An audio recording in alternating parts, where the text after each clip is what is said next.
أرادوا به كيدا فجعلناهم الأسفلين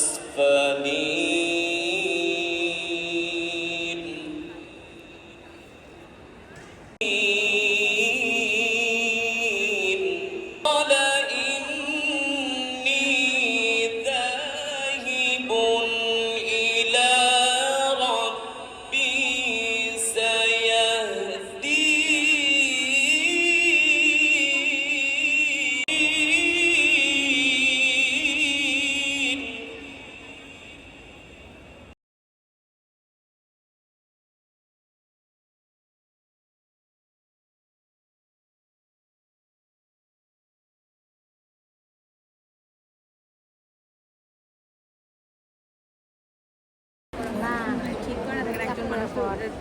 Our dissertation from the Holy Quran by the gentleman who just now we have honored him. North South University boys are impressed and very happy to hear the Holy Quran. We hope in future it will be our home. Starting in the Jatakata Bolta, North South University. আজ থেকে ৩২ বছর আগে আমরা আরম্ভ করি, মাত্র ১৩২ জন ছাত্র নিয়ে। আজকে আল্লাহর মেহেরবানিতে আমাদের ২৪,০০০-এর উপরে বোধহয় ছাত্র ছাত্রী আছে এবং ৪৪,০০০ ছেলে মেয়ে পাশ করে পুরো সময় আমরা এই যে ইংরেজি শিক্ষা জানতাম না। ইন আর্লি 80s আমরা এই দিনের সরকারকে বলেছিলাম যে আমাদের ছেলেরা খালি বাংলায় জানে, ইংরেজিতে ভালো বলতে পারে না, কোথাও পরীক্ষা দিলে পাশ করে না, বিদেশে যাওয়ার অসুবিধা। রাজ্য সরকার বলছিল যে আমরা পার্লামেন্টে যান। আমরা প্রতিবয় ব্যক্তি পার্লামেন্টে যেয়ে প্রাইভেট ইউনিভার্সিটি অ্যাক্ট আমরা পাশ করাই। যদিও আওয়ামী গভর্নমেন্ট বাধা দিয়েছিল, কিন্তু আমরা এই পরের মাসেই আমরা নর্থ সাউথ ইউনিভার্সিটির permission pi. And this is the first university recognized by the government. And according to للفلاح وصدق رسوله النبي الكريم ونحن على ذلك من الشاهدين والشاكرين والحمد لله رب العالمين. আল্লাহ তাআলা আমাদেরকে একটি ঈমান ইয়াহদি বিহিল্লাহু মান ইত্তাবা রিজওয়ানাহু সুবুলাস সালাম, তাদেরকে যারা ওয়ায়ুখরিজুহুম মিনাজ যুলুমাতি ইলান নূর বিইذনি, এবং আল্লাহ নিজ ইচ্ছায় তাদেরকে অন্ধকার থেকে, সকল প্রকারের অন্ধকার থেকে আলোর দিকে নিয়ে আসে, সঠিক সহজ সরল রাস্তায় পরিচালিত করে।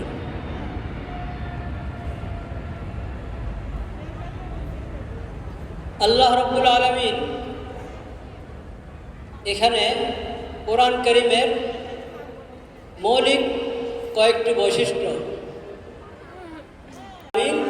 এই কোরআনের মাধ্যমে আলোর দিকে নিয়ে আসেন। আমাদের জীবন গঠনের জন্য দেওয়া হয়েছিল। একটা সময় এমন ছিল যে কোরআন মাজিদের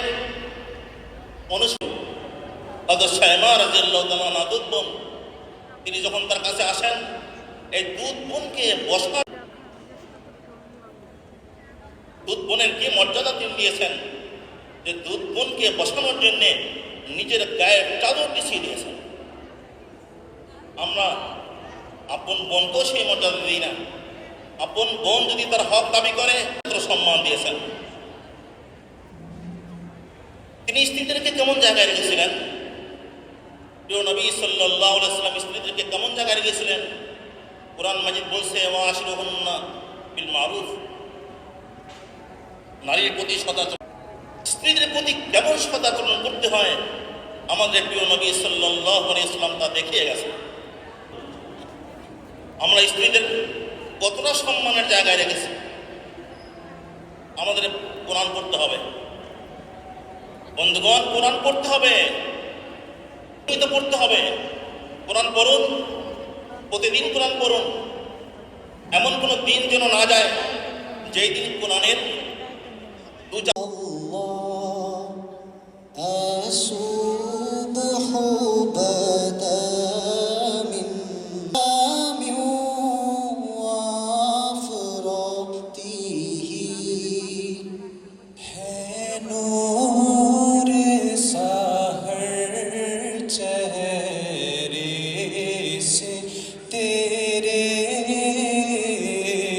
और शब की रौनक जुल्फों से अल्लाहु अल्लाहु अल्लाहु अल्लाहु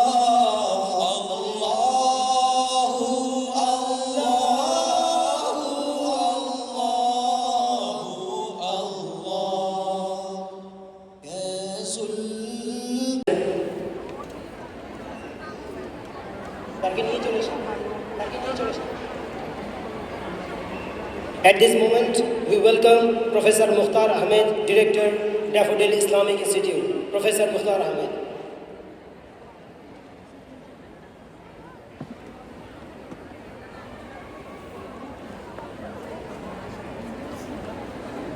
टेक्नोलॉजी के बिजनेस के आर्ट्स के कॉमर्स इत्यादि रिलेटेड আপনারা মোস্ট অ্যাডভান্সড অনেক জ্ঞান এখন আপনারা অর্জন করছেন, সেটি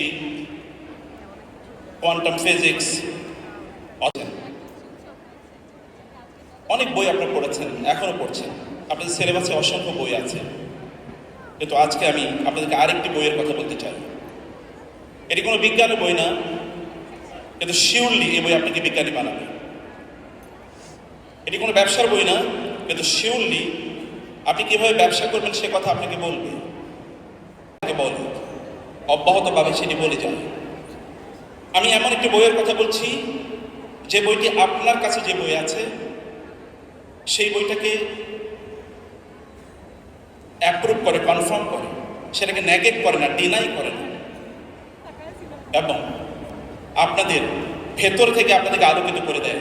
আপনার বাইরে অনেক বেশি উন্নত এবং উন্নীত হওয়ার যে মেকানিজম, যে এডুকেশন, যে নলেজ আপনাদের কাছে আছে সেটাকে আরও শানিত করে, সেটাকে আরও উন্নত করে এবং সেটাকে আলোকিত করে আপনাকে ভেতর থেকে আলোকিত মানুষ বানায় এবং বাইরে থেকে আপনি অনেক অনেক উন্নত, আপনি একাধারে সফল, সর্বত্র এরকম একজন মানুষের রূপান্তরিত করার জন্যে একটি বই আপনার কাছে আছে।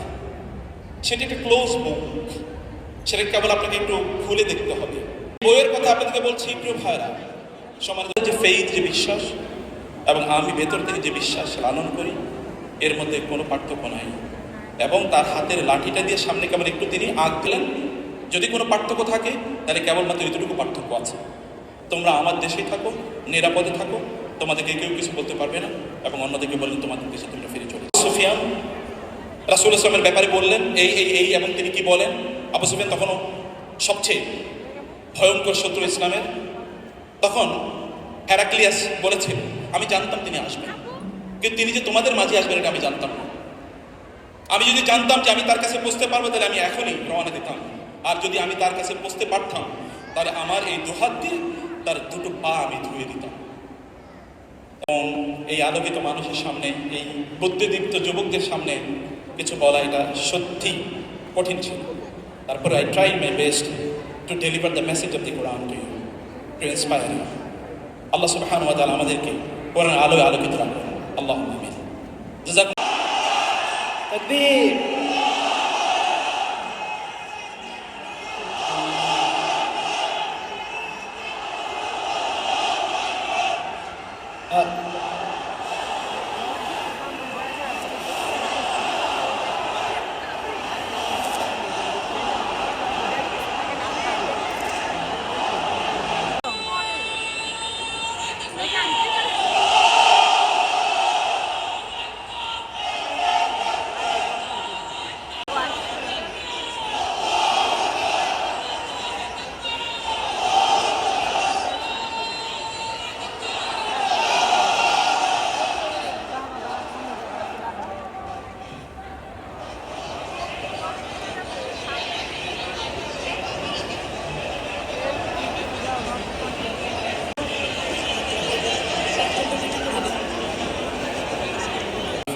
بالله من الشيطان الرجيم أحسن قولا ممن دعا إلى الله وعمل صالحا وقال إنني من المسلمين صدق الله العظيم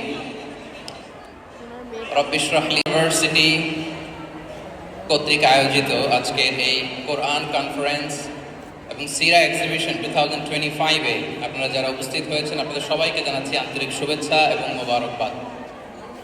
আমরা যিনি আমাদেরকে আজকের এই চমৎকার সন্ধ্যায় আপনাদের নর্থ সাউথ ইউনিভার্সিটির এই চমৎকার ক্যাম্পাসে এই কোরআন কনফারেন্সে আমাদেরকে একত্রিত হওয়ার সুযোগ করে দিয়েছেন। আমরা সবাই পড়ছি কালিমাতুশ শুকর আলহামদুলিল্লাহ। আজকের প্রোগ্রামে ভলান্টিয়ার্স এবং সুপ্রিয় শিক্ষার্থী বন্ধুরা আপনারা সবাই কেমন আছেন? আলহামদুলিল্লাহ, হিউজ ক্রাউড। আমি শুরুতেই অনুরোধ করব আমরা যদি একটু করতে পারি, মেহেরবানি করে আমরা যদি একটু নীরবতা বজায় রাখি তাহলে কিছু কথা আপনাদের খেদমতে আমি উপস্থাপন করবার চেষ্টা করবো ইনশাআল্লাহ বিইذنিল্লাহ। শুরুতে আমি নর্থ সাউথ ইউনিভার্সিটির কর্তৃপক্ষকে অন্তরের অন্তঃস্থল থেকে ধন্যবাদ দিতে চাই আজকের এই চমৎকার কোরআন কনফারেন্সের আয়োজন করবার জন্য, এবং দূর দূরান্ত থেকে আপনারা যারা এসেছেন সবাইকে আবারও প্রাণ ঢালার শুভেচ্ছা এবং মোবারকবাদ জানিয়ে শুরু করছি। একটা ছোট্ট টপিক নিয়ে আজকে আমরা কিছু কথা শুনবো ইনশাআল্লাহ বিইذنিল্লাহ। যে টপিকটা আমি অ্যাড্রেস করার চেষ্টা করবো সেটা হচ্ছে করে দেওয়ার নাম কি? ইসলাম। ইসলামই হচ্ছে আমাদের আইডেন্টিটি, আমাদের আত্মপরিচয় এবং আমাদের সম্মান আল্লাহ রেখেছেন ইসলামে। তাহলে নিজেকে আমরা এমনভাবে আল্লাহর কাছে প্রেজেন্ট করতে হবে, উপস্থাপন করতে হবে, এখানে কোনো যদি কিন্তু তবে কন্ডিশন থাকবে না। আল্লাহ আদেশ করেছেন তো মেনে নিয়েছি। নিজেকে উজাড় করে সঁপে দেয়া, ঠিক যেমনি সাইয়েদনা ইব্রাহিম আলাইহিস সালাম নিজেকে সঁপে দিয়েছিলেন। আল্লাহ তাআলা বলছেন ওয়াইদ ক্বালা লাহু রাব্বুহু আসলিম ক্বালা আসলামতু লিরাব্বিল পরিচয়। সম্মানিত সুধীমণ্ডলী, আমি আমার আজকের এই আলোচনায় দুইটা বিষয়কে একটু টাচ করবার চেষ্টা করব। এক নম্বর হচ্ছে why should we feel proud of our identity, শ্রেষ্ঠ আইডেন্টিটি নিয়ে। এরপরে কথা বলবো এই মুসলিম আইডেন্টিটিকে আমরা কিভাবে প্রোটেক্ট করতে পারি। তাহলে প্রথমে ইসলামকে আল্লাহ তাআলা কি কি অনন্য ফিচার, ক্যারেক্টারিস্টিক্স, বৈশিষ্ট্য দিয়ে ধন্য করেছেন। আমরা যদি এই টপিকে কথা বলি তাহলে দেখব যে আল্লাহ তাআলা যে নাজিল করেছেন সেখানেও আল্লাহ তাআলা আমাদেরকে জ্ঞানার্জনের কথা বলেছেন। হেরা গুহায় সূরা আলাকের প্রথম যে আয়াতটি নাজিল হয়েছে সেটি কি ছিল? ইকরা। আওয়াজ করে বলুন সেটি কি? ইকরা বিসমি রাব্বিকাল্লাযী খালাক, read in the name of your lord who has created, পড়ো তোমার প্রভুর নামে যিনি শিখিয়েছেন। তাহলে ইসলামের প্রথম কথাই হচ্ছে পড়ো, এক্সপ্লোর করো, ইনোভেট করো, ডেভেলপ করো। ইসলামের প্রথম কথাই হচ্ছে পড়া। জ্ঞানের সাথে নিজেকে জুড়ে রাখো, অজ্ঞতার সাথে ইসলামের কোনো সম্পর্ক। যে ১৫০০ বছর আগে ইসলাম যেভাবে মানবতাকে উচ্চে তুলে ধরেছে, মানুষের মর্যাদাকে সবচেয়ে উপরে তুলে ধরেছে, মানুষকে আশরাফুল মাখলুকাত বলেছে, নতুন করে মানবতা তাদের কাছ থেকে আমাদের শেখা লাগবে না। তাহলে এক নম্বর হচ্ছে ইসলাম এরকম কোনো বিধান আল্লাহ আমাদেরকে দেন নাই, বরং ইসলামের সবগুলো বিধান আপনার কাছে খুবই যুক্তি সুলভ লাগবে, খুবই স্বভাব সুলভ লাগবে, আপনার নেচারের সাথে, আপনার চাহিদার সাথে এটা খুব যায়, খুব স্যুট করে, এমন বিধান আল্লাহ তাআলা দিয়েছেন। আল্লাহ তাআলা বলছেন ওমা জাআলা আলাইকুম ফিদ-দীনি মিন হারাজ, দ্বীনের ভেতরে, ইসলামের ভেতরে আমি কোনো হারাজ রাখিনি, জটিলতা রাখিনি, কাঠিন্যতা রাখিনি, বরং সহজ করে ইসলামকে তোমাদের জন্য আমি দিয়েছি। অন্যত্র আল্লাহ তাআলা বলছেন ইউরিদুল্লাহু বিকুমুল ইউসরা ওয়ালা ইউরিদু বিকুমুল উসর। চ্যারিটির খেজুর, সাদাকার খেজুর তুমি গরিবদের মাঝে বিতরণ। ওই সাহাবী বলে ইয়া রাসূলুল্লাহ, তো উনি বলেন যে রাসূলুল্লাহ পুরো মদিনার তল্লাটে আমার চাইতে গরিব কেউ আর নাই, আমি সবচাইতে গরিব। ফাদাহিকা রাসূলুল্লাহ হাত্তা বাদাত আনিয়াবু, এই কথা শুনে রাসূল সাল্লাল্লাহু আলাইহি ওয়াসাল্লাম হেসে দিলেন। মুসলিমরা ছিল, সবাইকে নিয়ে তিনি মদিনা ছাড়লেন। পরবর্তীতে তারা বিক্রি করার কারণে বিশ্বাসীরা আল্লাহকে ছাড়া তারা যাদেরকে ডাকে, যাদের উপাসনা করে, ওই সমস্ত দেব দেবীকে তোমরা গালি দিয়ে উপস্থিত হয়েছেন। আলহামদুলিল্লাহ, আলহামদুলিল্লাহ। এদেশের একেবারে বিদগ্ধ স্কলার্স যারা আছেন, লিডিং ইসলামিক স্কলার, শুনবেন ইনশাআল্লাহ বিইذنিল্লাহ। আমি খুব অল্প সময়ের মধ্যে শেষ করে দেব।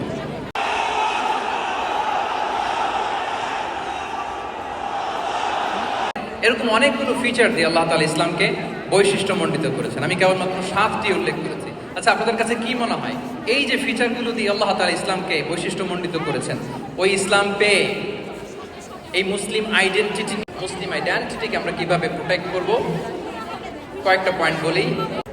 এটাই আমাদের আইডেন্টিটি। মুসলিম আইডেন্টিটির প্রথম কথা হচ্ছে সালাত। যার সালাত নাই তার ঈমান নাই। আওয়াজ করে বলেন, যার সালাত নাই তার কি নাই? এটা হইল, এটা যায়। যে ব্যক্তি মুসলিম উম্মার মুক্তি নিয়ে টেন্সড, সে সালাতে উদাসীন, এটা মেনে নেওয়া যায়? তাহলে মুসলিম আইডেন্টিটি প্রোটেক্ট করতে হলে সর্বপ্রথম আমাদেরকে সালাতে যত্ন করতে হবে, 1 নম্বর। 2 নম্বর হচ্ছে আল কোরআন আল কারীমের সাথে আমাদের অ্যাটাচমেন্টটাকে মজবুত করতে হবে। 1 নম্বর হচ্ছে সালাত, মুসলিম আইডেন্টিটি। 2 নম্বর হচ্ছে কোরআন। আওয়াজ করে বলেন, 2 নম্বর কি? কোনো সফল হতে পারে না। আই রিপিট, আমি আবারও বলছি, যে প্রজন্ম কোরআন জানে না তারা কখনো সফল হতে পারে। তাহলে আমাদের মুসলিম হালাল যদি আপনি মেনটেন না করেন, আপনার কোনো মুসলিম আইডেন্টিটি নাই। আল্লাহ বলছেন, কুলু মিম্মা ফিল আরদি হালালান তাইয়্যিবা। এই জমিনে যেগুলোকে আমি হালাল করেছি এগুলো তোমরা কনজিউম করো। আমরা হালাল কনজিউম করো, কি বলেন?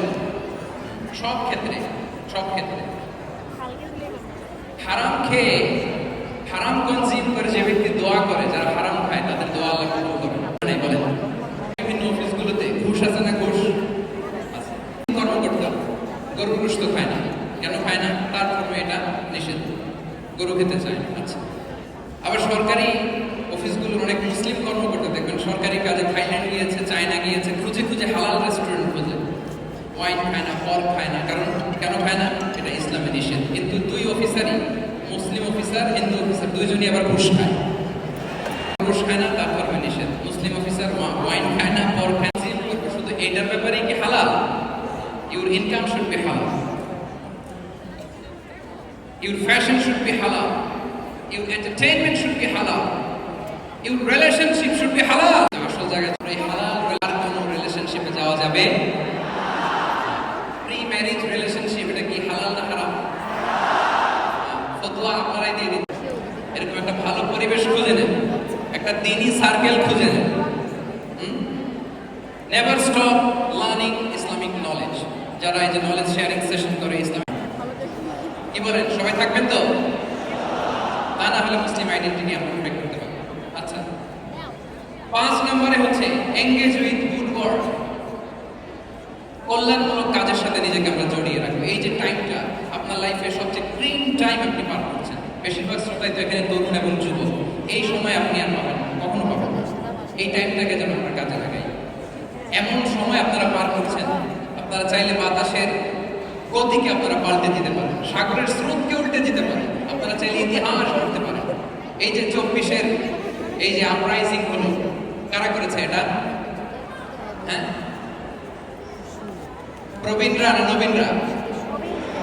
বলেন তো। এই যে আবু সাইদ বুক টান করে যে দাঁড়িয়েছে, সে কি বুড়া মানুষ ছিল না যুবক ছিল আপনাদের মতো? আল্লাহ রাসূল সাল্লাল্লাহু আলাইহি ওয়াসাল্লাম। আমরা চাই কি চাই না? তাহলে আমাদের এই যৌবনকে আমরা কাজে লাগাবো। 6 নম্বরে হচ্ছে কনসিস্টেন্সি, ধারাবাহিকতা, আরবিতে বলে আল মুদাওয়ামা। এই যে আজকে মাশায়েখরা এখানে কথা বলবেন, এত মোটিভেটেড হয়েছেন, কালকে থেকে মাশাআল্লাহ নামাজ, নফল, রোজা, কোরআন তেলাওয়াত শুরু করছেন, কিন্তু 10 দিন পরে আবার শেষ, 1 সপ্তাহ পরে আবার আর নাই মোটিভেশন। এরকম হয় কি হয় না? আমরা কি শুধু 7 দিনের জন্য মোটিভেশন নেব আজকে কনফারেন্স থেকে, নাকি আজীবনের জন্য নেব? আজীবনের জন্য। ধারাবাহিকভাবে রেগুলার আমরা কিছু নফল ইবাদত করব, রেগুলার আমরা আধা পৃষ্ঠা হলেও আল্লাহর কিতাব কোরআন তেলাওয়াত করব, প্রতিদিন 2টি আয়াত হলেও আমরা অর্থ করব, একটি হলো আল্লাহ রাসূল সাল্লাল্লাহু আলাইহি ওয়াসাল্লামের হাদিস আমরা পড়ব। তাহলে ধারাবাহিক আমল আল্লাহর কাছে খুব প্রিয়। আহাব্বুল আমালি ইলাল্লাহি, তাহলে সম্পর্ক নাই। ওমা তাওয়াদা আহাদুন লিল্লাহি ইল্লা রাফাআহু আল্লাহ। রাসূল সাল্লাল্লাহু আলাইহি ওয়াসাল্লাম বলেন, যে আল্লাহর জন্য বিনয়ী হয়, নিচু হয়, আল্লাহ তাকে সম্মানিত করেন। বলেন, আমরা সম্মানিত হতে চাই কি চাই না? রাসূল সাল্লাল্লাহু আলাইহি ওয়াসাল্লাম দোয়া করতেন, আল্লাহুম্মা জাআলনি সাবুরা ওয়া জাআলনি শাকুরা ওয়া জাআলনি ফি আইনি সাগীরা ওয়া ফি আ'ইনিন নাসি কাবীরা। হে আল্লাহ, আপনি আমাকে শুকরগুজার বান্দা বানান। হে আল্লাহ, আপনি আমাকে ধৈর্যশীল বান্দা বানান। হে আল্লাহ, আপনি আমাকে আমার নিজের চোখে আমাকে ছোট বানান, মানুষের মানুষের চোখে আপনি আমাকে বড় বানান। রাসূল সাল্লাল্লাহু আলাইহি ওয়াসাল্লাম নিজ চোখে ছোট থাকতে চেয়েছেন, ফলে গোটা বিশ্বের চোখে রাসূল সাল্লাল্লাহু আলাইহি ওয়াসাল্লামকে বড় মহামানব বানিয়েছেন কে? এখন আপনি নিজের চোখেই যদি বলেন যে আমি অনেক বড়, তাহলে হবে? এই হাম্বলনেসটা আমাদের থাকতে হবে। সম্মানিত ভাই, নতুন দিনে ফিরেছে, নতুন অনুশীলন করতে চাই, আলহামদুলিল্লাহ খুব ভালো। তো তার যখন রিয়েলাইজেশন আসছে, সে কিছু পড়াশোনা শুরু করে দেয়, কিছু পড়াশোনা করে, কিছু স্কলারসদের লেকচার শুনে। তো অনেক তরুণের মধ্যে এই সমস্যাটা একটা কমন ফেনোমেনা, যে একটু পড়াশোনা করে, একটু কিছু স্কলারসদের লেকচার শুনে ও মনে করে যে আমি সব জেনে গেছি। কি মনে করে? আমি সব জেনে গেছি। এরপরে এখানেই ক্ষান্ত হয় না, এরপরে সে ভুল ধরতে আরম্ভ করে স্কলারসদের। সে বলে যে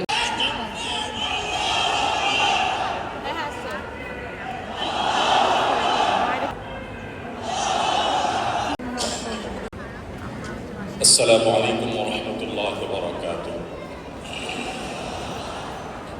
আপনারা সবাই ভালো আছেন? ওয়া নাউযু বিল্লাহি মিন শুরুরি আনফুসিনা ওয়া আ'মালিনা। মান ইয়াহদিহিল্লাহু ফালা মুদিল্লা লাহু ওয়া মান ইউদ্লিলহু ফালা হাদিয়া লাহু। ওয়া আশহাদু আন লা ইলাহা ইল্লাল্লাহু ওয়াহদাহু লা শারীকা লাহু وأشهد أن محمدًا عبده ورسوله أرسله بالحق بشيرًا ونذيرًا। সম্মানিত উপস্থিতি, আপনারা সেই সন্ধ্যা থেকে দেশের গুরুত্বপূর্ণ ইসলামী ব্যক্তিত্বদের হৃদয় জগৎকে আপনারা আলোকিত করেছেন। আমাকে অনুরোধ করি হলো 9 শতাধিক। সম্মানিত উপস্থিতি, আমরা আপনাদের এই সময় অনেক গড়িয়ে গেছে। আমি শুরুতে একটি বিশেষ কারণে আপনাদের সবাইকে স্পেশালি আসুন্নাহ ফাউন্ডেশনের সঙ্গে এনএসইউর অনেক স্টুডেন্ট নানা সময় ইনভলভ থেকেছেন 2024-এর বন্যা আমাদের এই মহাকর্মযজ্ঞে অনুরোধ জানিয়ে আমার প্রশ্নোত্তর সেশন আমি প্রবেশ করছি। সেই অনুরোধটি হলো, প্রত্যেকটি উঠা বসা চলাফেরা রাত দিন প্রতিটি মুহূর্তকে অত্যন্ত চমৎকারভাবে গাইডলাইন করা হয়েছে। সেই গাইডলাইন অনুসরণ করা, এটাই হলো ইসলাম। অনুসরণ জীবনে যেন আমরা ইসলামকে সুন্দর করে লালন পালন করতে পারি, ইসলামকে অনুকরণ। আমরা সাবকন্টিনেন্টে বিশেষ করে যারা মুসলিম হিসেবে নিজেদেরকে পরিচয় দেই, আমাদের ইসলামের প্রতি প্রচণ্ড আবেগ আছে, কিন্তু ইসলাম সম্পর্কে ধারণা বা জ্ঞান আমাদের বেশিরভাগ মানুষের খুবই সীমিত এবং কম। সেজন্য আজকের এই কোরআন কনফারেন্সে আমি আপনাদের প্রতি উদাত্ত আহ্বান রাখতে চাই, জীবনে একবারের জন্য হলেও আল্লাহ রাব্বুল আলামিনের মহাগ্রন্থ কোরআনে কারিমের শুরু থেকে শেষ পর্যন্ত আমরা পড়ে শেষ করব ইনশাআল্লাহ। পাশাপাশি জীবনে কমপক্ষে একটি সিরাত গ্রন্থ, প্রিয় নবী সাল্লাল্লাহু আলাইহি ওয়াসাল্লামের জীবনের শৈশব থেকে নিয়ে মৃত্যু পর্যন্ত তার জীবন সংগ্রাম, তার জীবন সাধনাকে জানবার আমরা চেষ্টা করব। অন্তত একটি সিরাত গ্রন্থ পাঠ করে ইনশাআল্লাহ। সম্মানিত উপস্থিতি, আমাদের জীবনের লক্ষ্য বা উদ্দেশ্য নিশ্চয়ই শুধুমাত্র খেয়ে পরে ঘুমিয়ে কাটানো হতে পারে না। উদ্দেশ্য এটি স্থির করবার প্রয়োজনে আমাদেরকে দ্বীনের সামনে সমর্পণ করতে হয়। এছাড়া প্রকৃতিগতভাবে আল্লাহ রাব্বুল আলামিন মানুষকে সৃষ্টি করেছেন এমনভাবে, প্রত্যেকটা মানুষ জন্মগতভাবে প্রকৃতিগতভাবে মহান রব্বুল আলামিনের কাছে নিজেকে সমর্পণ করবার চেষ্টা করে। এক মহান সত্তার কাছে নিজেকে সমর্পণ করা ছাড়া মানুষের আত্মাকে ব্যাখ্যা করছে। কিন্তু প্রচলিত অর্থে ধর্ম নয়, বরং দ্বীন অত্যন্ত গুরুত্বপূর্ণ। দ্বীন ছাড়া আমরা কেউ আমাদের জীবনের লক্ষ্য, আমাদের জীবনের মূল উদ্দেশ্য, আমরা কেন এসেছি, আমরা কেন খেয়ে পড়ে বেঁচে থাকি, আমাদের জীবনের এই লক্ষ্য আমরা স্থির করতে পারবো। চমৎকার দ্বীন, আল্লাহ বলেছেন ইন্নাদ দীনা ইনদাল্লাহিল ইসলাম। কিভাবে বের হয়ে আসবে এবং কিভাবে দ্বীন এবং দুনিয়া একসাথে ম্যানেজ করতে পারবো। রব্বানা আতিনা ফিদ দুনিয়া হাসানাহ ওয়া ফিল আখিরাতি হাসানাহ ওয়া কিনা আযাবান নার। যে মানুষরা আল্লাহর কাছে দোয়া করে নিবেদন করে বলে, আল্লাহ দুনিয়াতে আপনার কাছে আমি কল্যাণ চাই, আখিরাতে আপনার কাছে আমি কল্যাণ চাই, আল্লাহ রাব্বুল আলামিন সেই মানুষদের প্রশংসা করেছেন। এখানে অত্যন্ত চমৎকারভাবে দুনিয়া এবং আখিরাতের সমন্বয় করা হয়েছে। আপনারা সবাই কম বেশি জেনে থাকবেন, নবী করিম সাল্লাল্লাহু আলাইহি ওয়াসাল্লামের জীবনে একটি ঘটনা ছড়িয়ে পড়ছে। তাও আবার কোরআনে বলে দিয়েছে, ফাইযা কুদিয়াতিস সালাত ফান্তাশিরু ফিল আরদি ওয়াবতাগু মিন ফাদলিল্লাহ। নামাজ শেষ হয়ে গেলে মসজিদ থেকে বেরিয়ে পড়ো জীবিকা নির্বাহের জন্য, জীবিকা আহরণ করবার জন্য তুমি আল্লাহর জমিনে ছড়িয়ে পড়ো। তো মোহাম্মদ সাল্লাল্লাহু আলাইহি সাল্লাম সেই আয়াতের উপর আমল করছেন। তিনি সারাদিন আমলে মগ্ন থাকছেন, শুধুমাত্র আমল ইবাদত করছেন না। তিনি পরে প্রশ্ন হলো, এই ফিতনা সংকট সময় আমরা কিভাবে আমাদের ঈমান মজবুত ও অটুট রাখতে পারি? এ ব্যাপারে ডক্টর আজহারের কথা, আমরা ফিতনা সংকট সময় ঈমানকে রক্ষা করতে পারবো। নবী সাল্লাল্লাহু আলাইহি সাল্লাম ভবিষ্যৎবাণী করেছেন, কিয়ামতে দিন